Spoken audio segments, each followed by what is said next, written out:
It's certainly a privilege and an honor for me to chair this meeting. I have had the privilege of hearing Midge before, and you're in for a treat. And Midge is from the GSO staff in New York. You just can't realize what a dedicated group of people they are at GSO in New York. I just wish every AA member would have an opportunity to go to New York and visit GSO. Of course, that is impossible, I guess. But certainly if we get as many people as we can interested in service work, there'll be more people have a chance to go to New York. That is one of the problems that we certainly need to take care of. You just can't imagine the dedication that those people have at the GSO office. Midge is the assistant to the manager of general service and has been there for 13 years. She is certainly a part of that machine up there that keeps this fellowship going. Without them, we wouldn't be able to operate, certainly not as effective anyway. I don't want to take any of Midge's time, so at this time I'll give you Midge.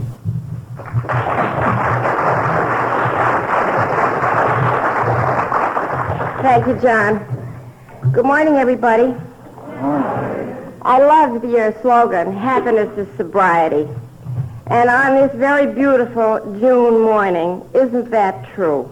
I can remember June mornings when it wasn't beautiful and there was no happiness in terms of sobriety, or in terms of anything else, as a matter of fact. And whoever made that, I think, deserves a medal. It's charming, and I found myself looking at it a good deal during the meeting last night, and so I just want to say a special thanks to whoever did that, because it has really meant a lot to me as I've been sitting in this room this weekend. And what a wonderful convention this is. I hope everybody's having as good a time as I am.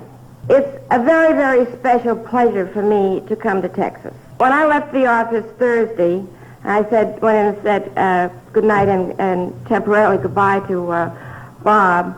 And he said, where is it you're going? You know, we all scatter to the four winds on weekends anyway. And he loses track. He said, where is it you're going? And I said, I'm going to Texas. You are? And I said, you know, what's so amazing about that? He said, you go to Texas more than anybody I've ever known. And incidentally, I still don't go half enough for me. You see, way back in the dim dark ages of one of the wars, 42, I lived in Texas. I lived in Houston for 3 years, and I loved it. It was a very, very happy period of my life, and the people were marvelous to me. I was drinking, but it was not yet a serious problem. An intermittent problem, but not a serious problem. And I was sort of having a good time. But the drinking had nothing to do with the happiness that I felt. It was the people. I was living with a Texas family who was so good. They took me in like one of their own, and I had a wonderful job in the, naturally, it was the largest creamery co-op in Texas. It was the largest in the world, and I was secretary to the president there, and they took me in and made me one of their family too. And I had a beautiful sense of belonging, and I hadn't had that for a long time, and I didn't have it again until after I came into AA. And that 3-year period between Houston in winter and Palacios in the summer, which I also loved, was very, very warm. And I loved it so much I wanted to come back. So I wanted to buy a piece of property across the street from this family with whom I was living. It was available, and I did a little bit of preliminary negotiating. It was just on the edge of River Oaks, not in River Oaks, but just before you get into River Oaks. And I did a little bit of negotiating about it, and was to see a lawyer about it on a certain day, like next Tuesday, let us say. And before that appointment came to pass, I had a letter and a telephone call, and a few other things from my mother, who was not well, who was living alone, who was upset. And I thought, I have got to go back. Well, I'll go back and visit with Mother, and then I'll come back and finish the business about the property. And I never got back. And I think they've got an office building on that right now. I wish I'd bought it before I left, and never mind the lawyer. So anyway, Texas is, and I also lived in El Paso for a while. Texas is my second home, and I had hoped to make it my first home, but I'm sure God had, in his wisdom, had some kind of a plan for me then, and it has been unfolding for me in the years since.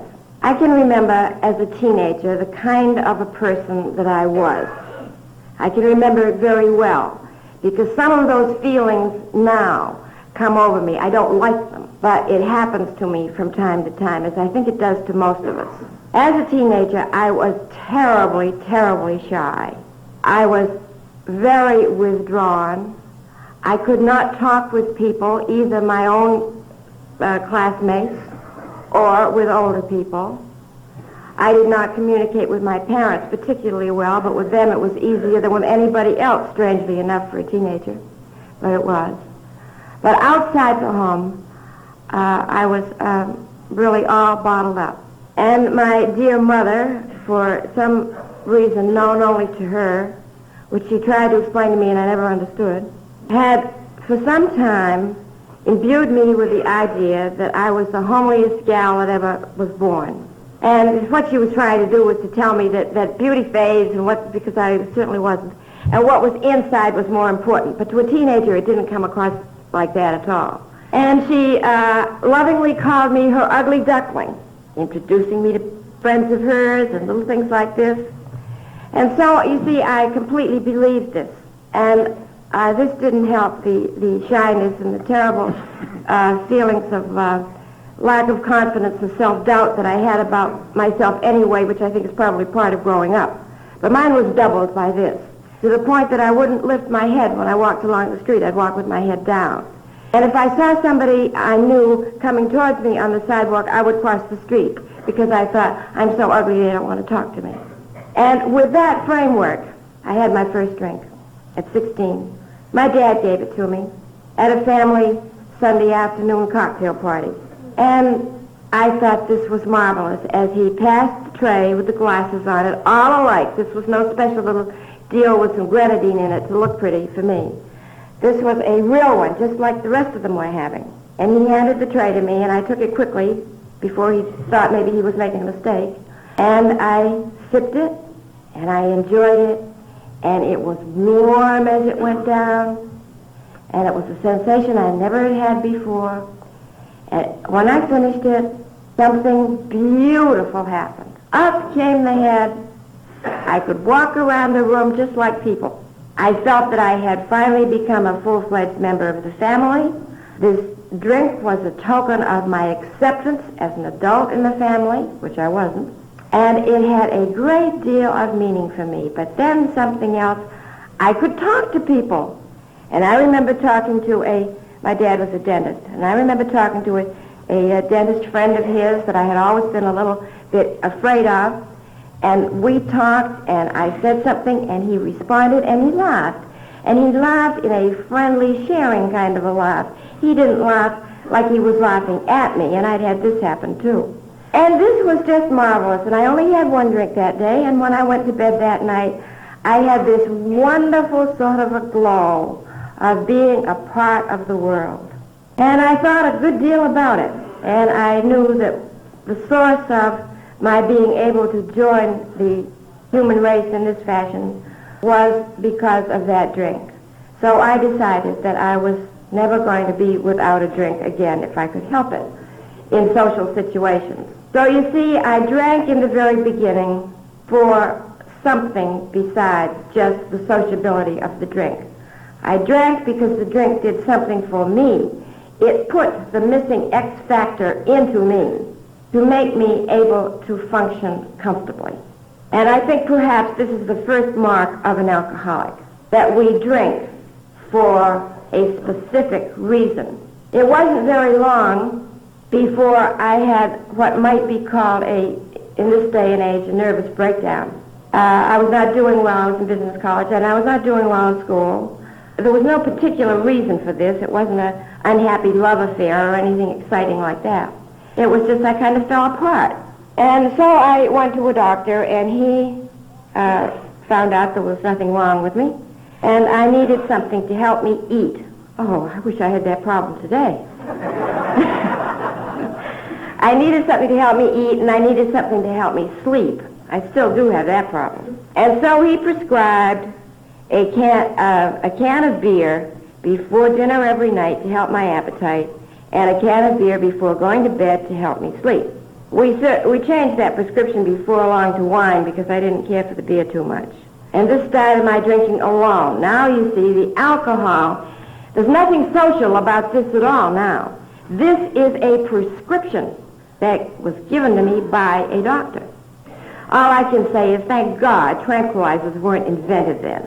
And he didn't think that he wanted to try the barbiturate route, for which I'm grateful too. So it was just simply alcohol. Well, an interesting thing happened. I kept his prescription long after I'd forgotten his name. You know, you don't forget prescriptions like this.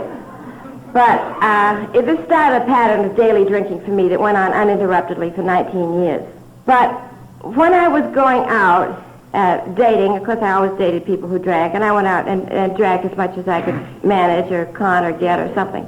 And then when I came back for years, I took my medicine. I conned myself into another drink, and do you know, I didn't know that until I came into AA and looked back on it. I really, you know, I allowed myself to believe this. Boy, beautiful con artist. And so from the onset of my drinking, I was never drinking really for the right reasons. It's interesting because before the smoke cleared away, now I said I drank so I could socialize, communicate, talk with other people. All right, it started out this way, and it did it. It did it.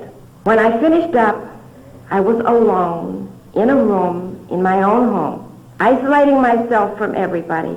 I could not or would not talk on the telephone. I could not or would not answer the doorbell, nor would I talk to people in the house. Alcohol reduced me to being completely uncommunicative. I drank to sleep. I think it helped probably in the beginning. I can't remember back that far now, frankly. I'm sure it did. Before I came into AA, I was not sleeping. I was awake, drinking, passing out. Awake, drinking, passing out. I drank around the clock, completely around the clock. I rationed myself to a fifth of whiskey from 7 o'clock in the morning to 7 o'clock at night, and another one from 7 o'clock at night until 7 o'clock in the morning. And that was what I was doing just before I came into AA. I drank so that I could eat. Certainly it helped my appetite in the beginning, partly because it relaxed me and helped me to be able to talk to anybody else who might be at the table.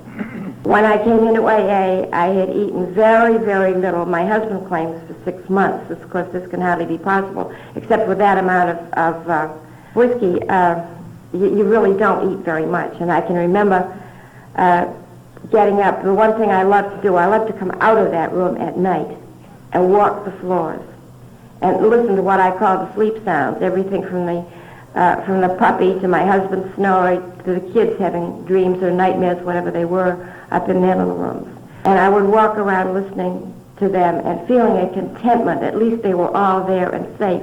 I did not feel safe at all, but at least it was as they were safe. And then I would go to the refrigerator, and I had a fascinating diet. 2 fingers in a peanut butter jar. Certain things that I craved at odd times, like 3 o'clock in the morning. A piece of raw hamburger nipped off of whatever chunk was left in the refrigerator. And this was the eating that I was doing as a result of having a drink to help me eat. And I once heard something I think is very, very true, which is really my point of telling this little bit. I heard that anything that alcohol, if you're an alcoholic, anything good that alcohol does for you initially, it will turn around and do just the opposite. And this is exactly what happened to me, just exactly what happened to me. There are 2 stories that really are the outstanding things in my life as far as my drinking is concerned. The first one really happened before the drinking was out of hand completely. And that was in 1946. The war was over. We had settled down in Boston. And I had been told by doctors, because as a result of an operation, that I would never be able to have children. And I did not want to believe this. I knew this before I was married, and my husband knew it. And I went to quite a few doctors after that, trying to see if, we could reverse this process or something. I never did get any satisfactory answer, or really any particular hope. So it was with great joy one Sunday morning in October of 1946 that I had twins. And it was very funny because I went back to the same doctor when I first suspected there was something a little bit screwy. And the doctor said, well, there's one thing, my dear, you're not pregnant because you couldn't be pregnant. Well, he, of course, knew I couldn't be pregnant, so fine. So then I went to a gynecologist who laughed and laughed and laughed. He said, honey, you're a little over 3 months. And then the babies were born at 6 months, so that was the shortest pregnancy of record, I guess. And the happiest, I might add. And I didn't ever have any more children, so the doctors were half right. But when the babies were born, they were born so very prematurely. And I wanted them so desperately. The chance of their living, they told me that morning, was 1,000,000 to 1. And I could not see them. Well, everything in me rebelled at this, that there was even a chance that they would not live. Of course they were going to live. And my husband said, of course they were going to live. And the doctors said they weren't. Well, I was really frightened and hurt, and why had God done this to me? We'd gotten this far, and there was nothing more the doctors could say or do. I couldn't, there's no way this could be bought. I couldn't con it. Daddy couldn't get it for me. These had all been pretty good, various things in the past. Nothing was going to work. And so, as a last resort, I did something that I had not done ever in this way before in my life. With everything within me, I prayed. And I told God that if I could have those days, that I would do anything in the world to be the best mother I could be. I knew enough. I remember that, and I started to say that morning, the best mother in the world, and I knew I'd never make it. So I said, the best mother I could be. This wording was a consolation to me in later years. Because, you see, I didn't reckon with alcoholism, and I was not a good mother. I was not a good mother at all. And this haunted me, because I wanted to be, and this is the thing that people don't understand about alcoholics. How can you do this to your family? And we don't want to do this, whatever this is. We don't want to do this to our families. And this goes just as much as far as children are concerned for fathers as for mothers. No man wants to be a bad father and neglect his family, as no mother wants to be a bad mother and neglect her family. I stayed in the house. I was there. But I might as well have been in Zululand for all I knew about what was going on. And to this day, when we all get together, which sadly now is not too often, the boys will sit one each side of the table and they'll play this damn game. Do you remember? Oh, all I need is those words. Do you remember? Because I think, oh, what terrible thing is going to come out now. I was right there and I never knew about it. Do you remember when we get up on the roof? Oh. But, and so my prayer came back to haunt me. God was very good, as you know now. Those boys not only lived, but they really were such good boys, such fine children. They weren't good students, but they were good people. Awfully, awfully good boys. And they both are doing extremely well in their chosen fields, and their lives are going in very nice directions now, and I'm extremely proud of them, almost in an objective way, because I hardly feel I had anything to do with it. And then the story towards the last of my drinking that I think characterizes my drinking and the way I felt about it as much as anything. And I think many women, many mothers have had similar experiences, alcoholic mothers. I knew that all this drinking, now I'm drinking every day, and I'm drinking practically around the clock, if not around the clock. But before it got into the very final stages, I still wanted so badly to do the things that I knew should be done, and I couldn't understand why I couldn't do them. This is the thing, it just bugged me. Why can't I? Why do I do this? Why does this keep happening? And so as I would go to bed at night, I would say, now, tomorrow it's going to be different. You see, I had a dream, a vision, a deep, deep desire. And it was all going to come true tomorrow. Not today, of course. Tomorrow. And this is what I was going to do tomorrow. get up, get breakfast, do the dishes, make the beds, do the vacuuming, do the washing. None of these things I had done for months, if not years, but tomorrow I'm going to do them. And this all culminates in one special thing, and that is that when I get all of these things done, which of course can be done very quickly, especially when you're lying in bed drunk, you can do them very quickly tomorrow. And when I get them all done, then I am going to make cookies. Now, every good mother makes cookies for her little children, right? But I don't. So tomorrow I'm going to make cookies. And when the children come home from school, I'm going to have on a clean dress and have my hair combed and have on lipstick and invite them to bring their little friends in. I hated kids in groups of more than one. Bring their little friends in and have nice, they can have the freshly baked cookies, the odor of which is wafting out the back door, and I'll have some nice cold milk or Coke or whatever they want, and won't it be lovely? Well, this is a beautiful picture. So the next morning, I'm going to, this happened day after day after day, because I never could lose this dream from my mind. So the next morning, what happens, because every morning was the same, I would get up, maybe when the people had all gone off to work and school, and maybe a little bit before. Anyway, I would stagger out, having had a drink first. I would stagger out to the kitchen, and then after they had gone, I would try to do the dishes. That's the first thing, to do the breakfast dishes, right? Okay.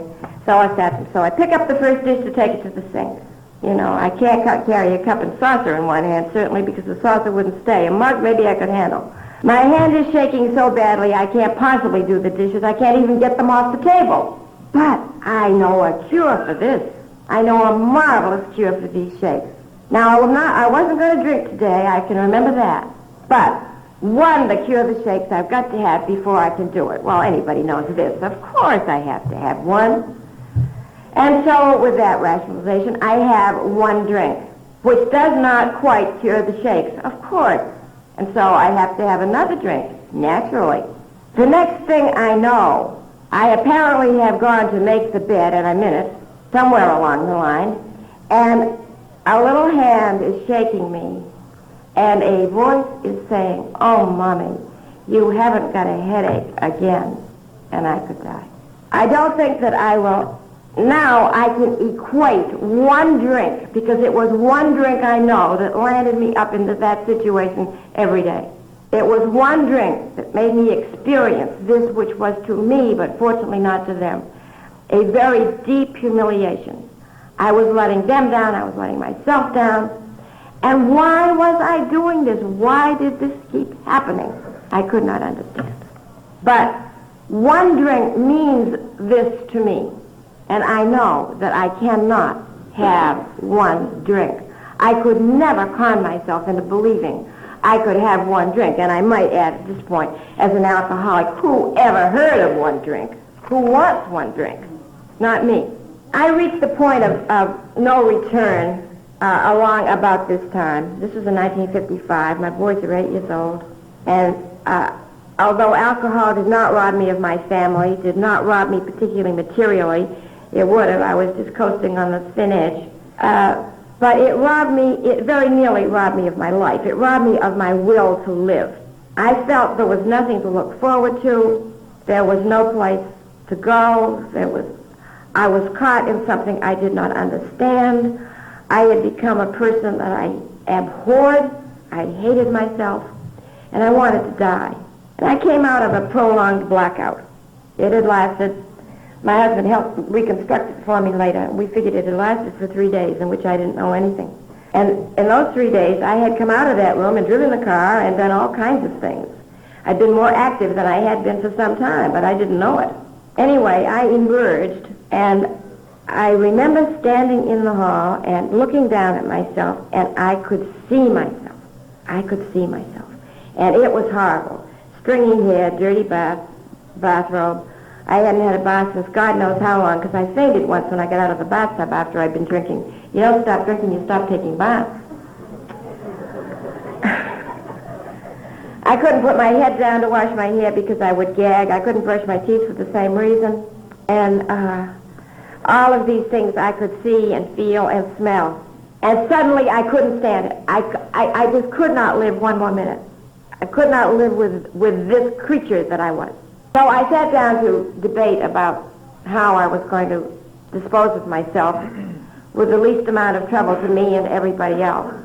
And going through my head was, how can I do this to the children? I didn't tell you, but their real father was an alcoholic suicide when they were 3. I had married again. And how could I do this to them? How could I leave them that heritage, both parents? And I vacillated between, well, I really don't care. I won't be here to see anyway. And then back to my really very deep love for them and for my husband, who had been so good to all of us. As for myself, I wanted out. I really did. I'm not afraid of death. I never have been. And I would welcome it with open arms. So something very amazing happened, and there's no explanation for it. Like many things in AA, I went to the telephone. Now, I don't know what prompted me to go to the telephone or what I thought I was doing there. There was no thought process that I know anything about today. And I called the first number in the telephone book. And that first number was listed simply as AA. And it was the Boston Central office. And a woman answered, and she said, my name is Peggy, and I'm an alcoholic. And I couldn't believe it. Actually, you know what I think happened? I think I was reaching out with the sound of a human voice, and I couldn't go any further than the first number. It's a wonder if it wasn't the Acme Cleaners or something. But it turned out to be AA. Well, you see, this was God's guiding me in the right direction. Anyway, Peggy talked to me for a few minutes. She didn't ask me any questions. I was crying by this time. A woman saying I'm an alcoholic, and what did alcoholic mean anyway? But something inside you knows, doesn't it?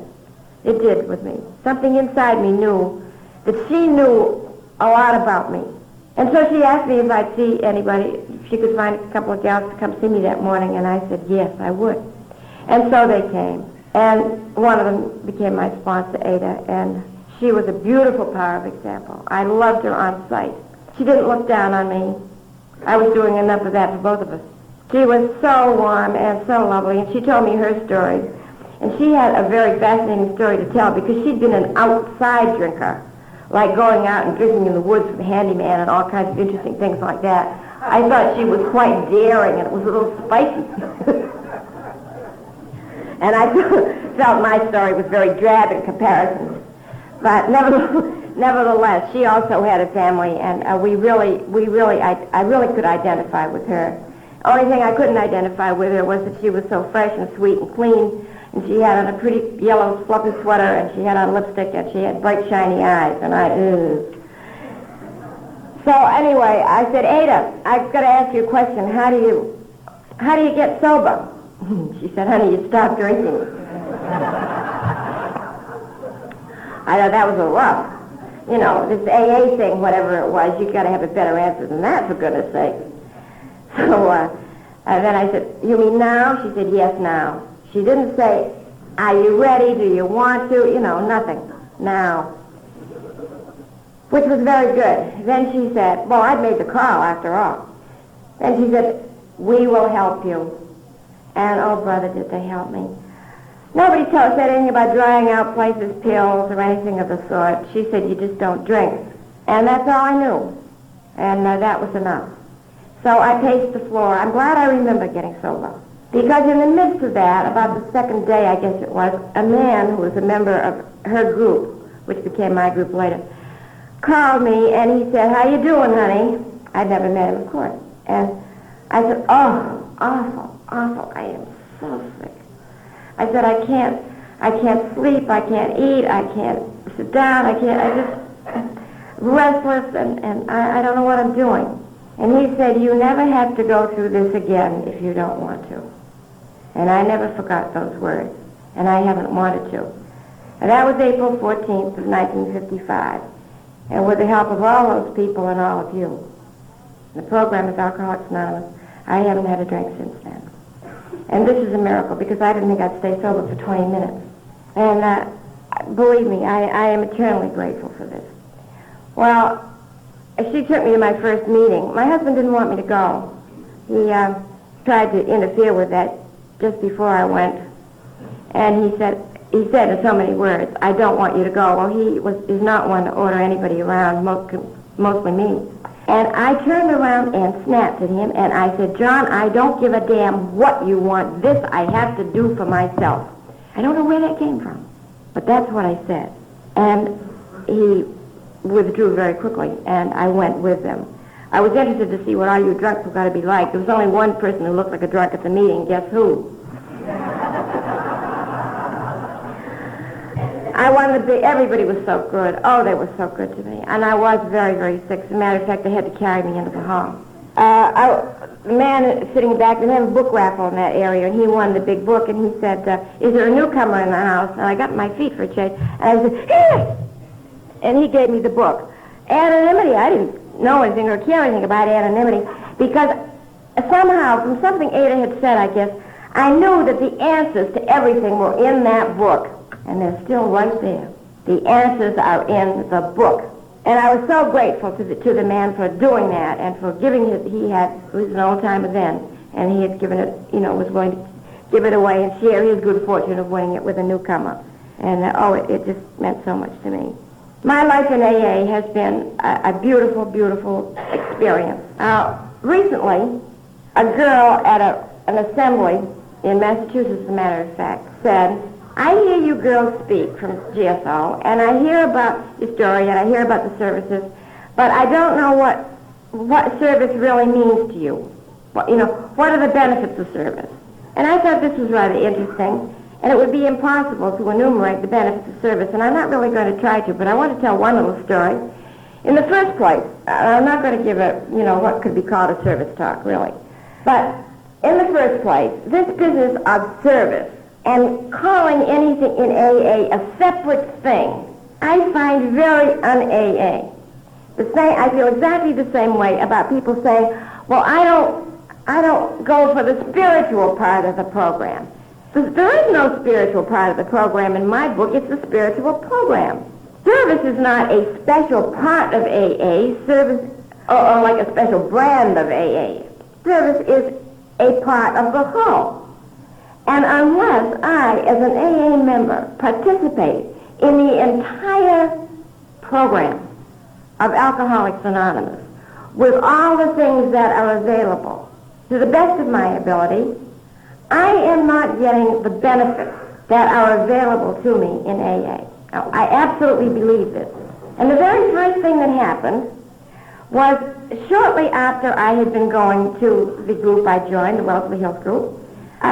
We used to have a gal who came in, a non-AA, who came in and prepared the refreshments for us. And something happened and she moved away or something and she wasn't going to be coming back. But the first night that she wasn't there, it had happened very suddenly, and a couple of the men went out and they came back with some rubber donuts and put them on the table. And so when the refreshment time came, I was incensed. I think I had been around something like 6 weeks. And I was incensed at this. Probably the first time I'd opened my mouth around the group. And the idea of, we used to have nice little sandwiches and cookies, and they spent much more money than they should have on this. The money should have been going to Central Office of General Service instead of, our tummies. But anyway, I didn't know that then either. I was incensed at these donuts, stale old things that we were giving to our guests. My sense of hospitality and of being a hostess were very offended at this. I hadn't been a hostess in anything for at least 10 years. But I was incensed nevertheless. And I said so. I said so quite loudly. And so my sponsor came up. She said, honey, if you don't like it, why don't you do something about it? Lesson number 1. So the following week, I said to myself, I'll show her. So I made a cake. Sure, it was made out of a mix, but I made it. And frosted it and decorated it. And with great pride, I took it to the group. And they used my cake that night. And I got many compliments about the cake. And this was marvelous. I hadn't had compliments about anything. I just ate this up, the attention that I got from making the cake. So the following week, I made another cake. I made 52 cakes. I made cakes for a year. There was great ego satisfaction, but then it was terribly necessary for me. Well, along about the 7th week of making the cakes, I had gotten the idea in my head that the group could not survive without the cakes. You see, visitors were coming to the group, And they were making a lot to do. What kind of a cake have you got tonight? They were pampering me, of course, but I didn't know it then. So I figured they couldn't get along without the cakes. Well, it's lucky I figured that way. Because one morning, the meetings were on Tuesday, and one Tuesday morning I got up, and I was always an early morning drinker. If I wasn't drunk by 9 o'clock, and I knew this when I first came into AA, when I got over 9 o'clock in the morning, I was safe for the rest of the day with no problem. That was the rough time. So early one morning, Tuesday morning, I decided to hell with the whole thing. I'm going to get drunk today. I don't know, my husband had probably said something I didn't like, or I didn't like the color of his necktie. A big thing, you know, important thing to get drunk over. So, because those are the things we get drunk over, right? So I was going to get drunk that day, deliberately. And before I left to go to the liquor store to buy the bottle, I said, oh, it's Tuesday. I've got to make the cake. I can't get drunk today. I've got to make the cake. Well, all right, I'll make the cake today. And tomorrow I'll get drunk. Fine. So I satisfied myself on that score, and I made the cake, and as usual, I'm frosting it, and the little kids standing around. Mommy, is that cake for us? No, dear, it's for the AA group. I did make the cake for them occasionally, but this is a routine thing. I never made the cookies for them, but I made the cakes for them. So, anyway, I made the cake, and I took it to the group that night. And at the end of the meeting, my sponsor came over to me, and she said, Midge, you usually go to Chestnut Hill meeting Wednesday nights, don't you? I was going to 7 meetings a week. And I said, yes, I do. I didn't tell her I wasn't going the next day because I'm going to get drunk. So, I didn't want her ever to know about that. So she said, well, we have a new girl here, and unfortunately, I cannot take her to Chestnut Hill tomorrow night. Would you do it? And I said, yes. They trusted me. They were going to turn over a brand new person and let me take her to a meeting. And I forgot about getting drunk on Wednesday. I was too busy thinking about taking the girl to that meeting. And I didn't want to get drunk after that. So the first service that I was involved in kept me sober.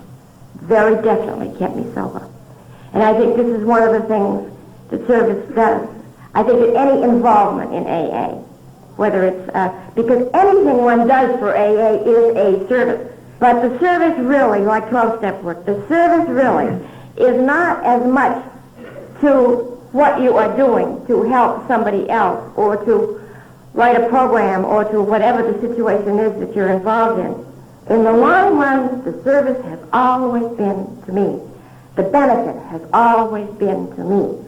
And I have been the luckiest girl in the whole world. I'm in all of AA, I'm sure.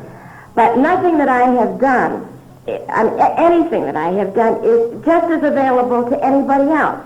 Now, it's interesting. The things that have happened to me, I guess it was Brian yesterday at the meeting said, you can't go after these things. I believe this is true. I've seen people campaign for delegate. I've even seen them campaign for trustee. And those are the people who not only don't get it that time around, but they don't get it at a later time either. We AAs rebel at this sort of thing. Well, I didn't know that, but all I knew was that I just wanted to know everything I could know about AA because it was so fascinating to me. And I wanted to know all there was to know. So with a little over a year's sobriety, one day they gave me a crumpled up postcard and a $5 bill and in the group and said that you're not doing anything. I don't know how they knew this. You're not doing anything Saturday morning. Go into Boston to the meeting. I said, what meeting? Oh, I don't know. Something or other they call it an assembly, I think. This is in 57. An assembly. What's that? I don't know. Well, what's the $5? You have to take it, that's all. Take it and go. So I took it and went. And I get in there, and I found out that whoever was in there was supposed to be elected as the GSR for the group. And if this was an election, I was elected. And I gave him the $5, which was, of course, the support for the state committee. And it was a terrible blizzard that day. They were electing a delegate. Not too many people showed up, and I was the only female. It was a very interesting election for those of you who know anything about the third legacy method of electing. I imagine most of you do. They had 17 ballots. Now, we don't do it that way anymore, but neither of the two guys who were in the runoff, so to speak, would withdraw. So it had to be, fought out with ballots, and it was. So anyway, we finally got a delegate and a good one. And then they were going to elect a secretary-treasurer, and guess who got to be secretary? I was the only woman there, that's why. It had nothing to do with me. They didn't even know me. I was the only female in the room that day. So I got to be the secretary. And they gave me a great big stack of black notebooks and a lot of papers stuffed in them and all kinds of things. And I went home. As I went in the back door, my husband said, "What have you got?" Oh, I said, "I don't know, a whole lot of books they gave me." And I said, "They made me secretary." He said, "Secretary what?" I said, "I don't know." Well, I was secretary of the state committee. So that's what happened. I took it seriously when they said get active. And did a lot of things that I shouldn't have done like that. I should not have held both of those jobs at the same time. In the first place, it deprived somebody else. Fortunately, they did not run for very long. The steering committee one was almost over at this point. And along about now, when the group, I'm secretary of Group 2, along about this time, some of the local members who were interested in such things began to find out what was going on. There was one man who didn't like it, and he didn't like it at all. And he came over and told me so, and he said, "Look here, kid, why don't you go off and have a group picture of yourself taken?" And I went home crying that night. After all I was doing, he had to treat me like that. And I really did. I was very hurt. I kept saying to myself, I hate him. And when I thought it over, I realized in the first place that he was absolutely right. And then I began to think about this business of I hate him. You know, I discovered I had been using that word I hate a lot about people and things. And I really had to think about this. I caught myself saying it and didn't like it. And I didn't mean it. Fortunately, I found out that I didn't mean it, and I said, stop saying it. Because this bill said something that I didn't like, my response was, I hate him. And I acted that way, too. I would totally reject the person because of one thing. Basically, I not only admired that man, but I dearly loved him. He had done a tremendous amount for AA in every way possible, and I really loved him. But I allowed myself to think, I hate him. And I just passed that on because this was a whole revelation to me, that I don't have to dislike or hate or whatever word you want to use a total person because of one thing. And if people did that to me, responded to me in this way, I probably wouldn't have any friends in the whole world. But fortunately, people have been much kinder to me than I was at that period of my life to other people. After, I guess I had about 2 years on the General Service Committee, and we tried to put on meetings in various places, and I can remember driving for hours to go to a GSR meeting, and we'd get there and there was one person. Well, we had a meeting, but it was just like pulling nails. And it was all so interesting, and there was so much to be done in the area that isn't every area. And just to get the people, they'd say things like, I don't want to get involved. Don't want to get involved? It's really a little hard to understand. I don't want to do anything? Is that what it says? Perhaps it is. But for me, fortunately, I wanted to learn. That's why I was doing this. I wanted to learn. So I tried to memorize the whole Third Legacy Manual. Those of you who remember that little book, it was rough reading, at least it was for me, and it was hard to concentrate, and Bill Wilson wrote so beautifully anyway, and they used a lot of big words, and I had a rough time with it, so I'd read a little bit. The voting procedures I thought were fabulous. And I'd read a little bit, trying to learn about it, and then put it at night, put it under my pillow, you know, like I used to do with my spelling lessons in school, because while I was sleeping it would go through my head, you know. And something worked anyway, because I did learn it, and the other people didn't want to bother learning it. And this is a pretty good ploy if I had done it deliberately, because I became known as the Encyclopedia of the Third Legacy locally, and I could quote it. And so at election time, this was very helpful. But the person this helped most of all was me, because I learned a lot of AA history in the process of doing all this. They're still, in many areas, trying very hard to get a GSR in every group. I recently was at a meeting in Eastern Massachusetts where we would have, if we had 10 GSRs at a meeting that wasn't an election meeting, we were lucky. And it was a beautiful sunny May afternoon, and there were 85 people there, 85 GSRs, actual GSRs, and I thought that was terrific. Shortly after about 2 years, I had a telephone call one day at home, and a man said, steering committee asked me to call and tell you that Ellie is going to have to retire from the central office and ask if you will take the job as secretary of the central office. Well, I was so thrilled. I just couldn't believe it. I'd been sober then 4 years. I just couldn't believe this, this marvelous thing had happened. And we had a family powwow, and the family said they would make whatever sacrifices were necessary, extra work and so forth on their part. They may have regretted that since, because that was, quite a few years ago, and they're still doing it. So I went into the central office and was there for 3 years, and that is the hardest job in AA. There is no doubt about it. It is the hardest job. It's a very lonely job, and it's a very rewarding job. And I learned one very special thing in that job that has stayed with me ever since. And this was really a reinforcement of my faith in God and my faith in AA. And it happened the first morning I went in the office alone. I'd been going in there for a week, and a very nice volunteer who knew the ropes in there was going in, keeping me company and helping me. And she wasn't to come in finally. She'd done her stint of training. So I went in alone. I walked down the long hall to the door, and kind of excited. I had my own key, and I was going in. The responsibility was mine, and it was scary. And as I walked down, I saw some sort of shadows down there outside the door. When I got close to it, 5 drunks in various stages of drunkenness and illness. And they had come up from the Bowery. I think they heard there was a new girl in the office, and they're going to see what they could get out of this one, So, because the panhandlers just love to come into the office. Anyway, there they were, and I thought, what am I going to do? I had to step over them to get in. Well, we finally got them all out of the hall and into the room, and here they were, all sprawled around. Within 15 minutes, they were all gone. Wonderful AA members had stopped in to say hello, and they, by ones and twos, they had taken them down to the club or taken them someplace. And I had nothing to be afraid of. AA knew, God knew, that there were lots of things that I could not handle as an individual, and with what capabilities I have, there are lots of things I cannot do. And when help is needed, it's going to be provided.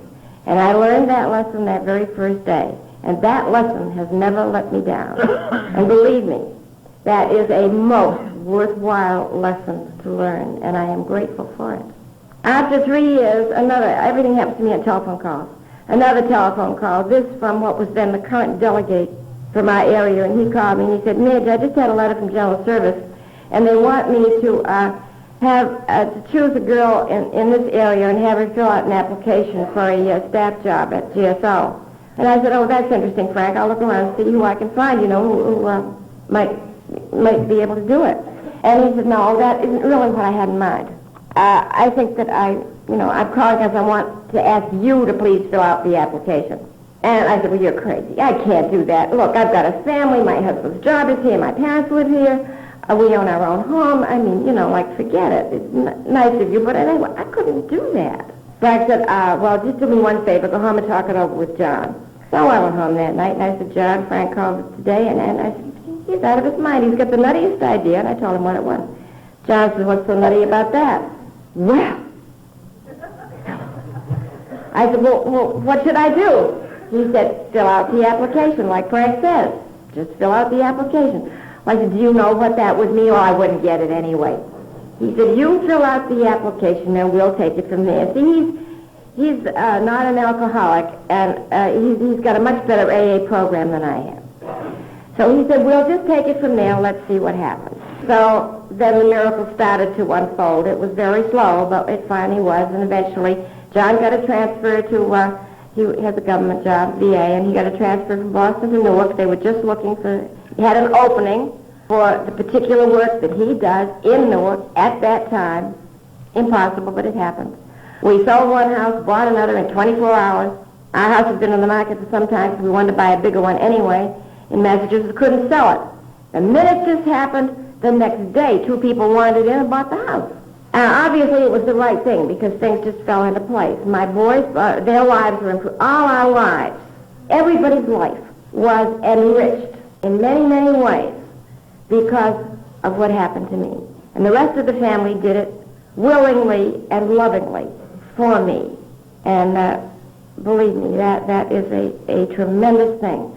We grew because we were all working at home together for what time we were together. we grew together a great deal, I think, because we didn't have as much time together as many families do, because I was gone so much.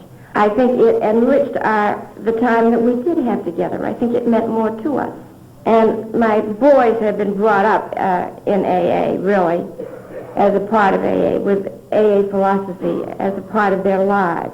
And this, I think, is the greatest heritage that we can give to children, having nothing to do with the alcohol at all. AA is here if they ever need it. But as a way of life, that is the part that was given to them. All my experiences with general service have been interesting, challenging. No longer could I say from the moment I walked in, I can't do that. I had to say, I'll try. Because you don't go to the boss and say, I can't do that on any kind of a job. And so I had to say, I'll try. And in trying so many different things, like layout for Box 459 I did one year. Right now I'm working on the conversion of the directories, not doing the work, but coordinating it. And oh, what a job. But I have learned, this has been a tremendously growing experience that I would never have had in any other way. And this is really available to, as the openings come to people from any place. You don't have to come from New York. As a matter of fact, they constantly are looking for people outside New York. And many of us in the office now are not New Yorkers by birth. We just happen to be there. Currently, along with the directories, I'm working on the convention. Have you seen the advanced program of the convention? You probably have. The final one, I think, is going to the printers Monday. Look at that. Whew. But it is going to be absolutely beautiful. And my part in working on the convention now has been some, just bringing things together and seeing that the right things are made up for signs and some of this kind of background work that has to be done. And then the archives room is now just about finished. We had an archives committee meeting up there Wednesday afternoon, and that has been a project that I have had charge of, and that is just really a beautiful thing. And I hope that you'll have an opportunity to come and see it. We're going to have a formal opening of the archives, which you'll read about eventually in Box 459. We're very proud of this. This originally was a dream of Bill W.'s, to have the archives. I'm not going through the office. I've taken up more time than I meant to. But I just want to read you a couple of things to bring out the point that service is not a special part of AA. We have to have all of these things to keep us together. You've got to have a general service office. You've got to have central offices. And the whole basis of AA is the groups. The groups are certain things they can't do, a group can't do, and so that's handled from a central point locally, central office, intergroup, whatever you want to call it. There are certain things that they can't do that need to be done on a national or international scale, and those things are done from GSO. And it's as simple as that. But it all is for the same thing. It all is to help the alcoholic. And the loners meeting, the loners are a very romantic part of AA. I think we all love them, the loners and the internationalists. And this is a letter from, in one of the recent loners meetings, and these letters were written about the holiday season last year. I am a Catholic priest from India. I got entangled in the snares of alcohol sometime during 1959, starting with social drinking and ending in the state of starting the day with a drink in bed. I wanted to get rid of it, but could not. Finally, it so happened that I landed in Bombay for the purpose of going to an AA meeting. I attended the meeting the first one, with reluctance. But after the first one, I earnestly loved the gathering. See, it's just the same in India as it is here. Since I could not prolong my stay at Bombay due to various reasons, I returned. As you know, there are only 2 cities in India where AA groups flourish, Bombay and Calcutta. Kerala has none and is badly in need of one. I am a loner in Kerala. As is suggested by AA, if one is not kept in constant contact with AA, there is every chance to slip. I don't have any literature to keep in touch with the AA program and to have as company. May I request you to be so good as to send me some literature and to give me a few addresses of the AA members so that I may correspond with them, thereby gaining more strength to keep up my sobriety. Please do not return this request of mine down. The answers to those letters is service. Thank you.